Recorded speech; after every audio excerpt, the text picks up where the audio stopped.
अब बताओ क्यों मूड ऑफ था मेरी बेटी का? बाबा, आपने मामा की बातें तो सुन ली, पर वो मुझे क्यों किसी पपेट की तरह ट्रीट कर रही है? ऐसी बात नहीं है बेटा, वो माँ है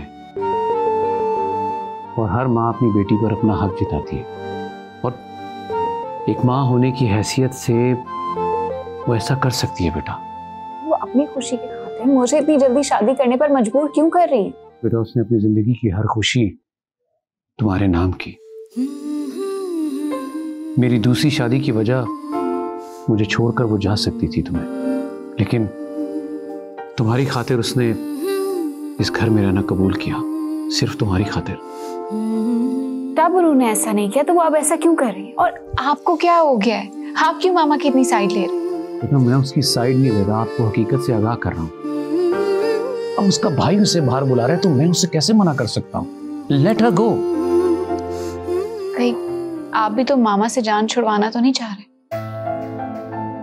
What? Oh God.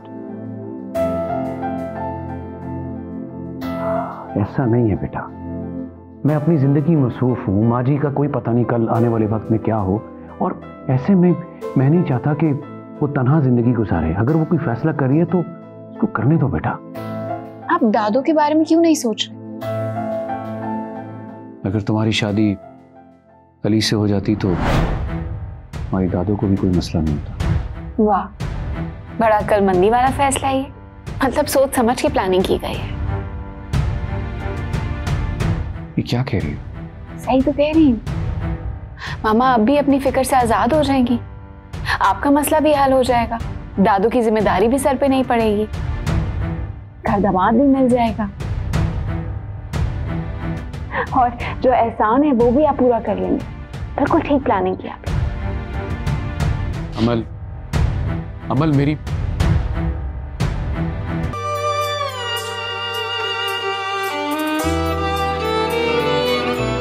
तुम जो बन जाते मेरे जीने की वजह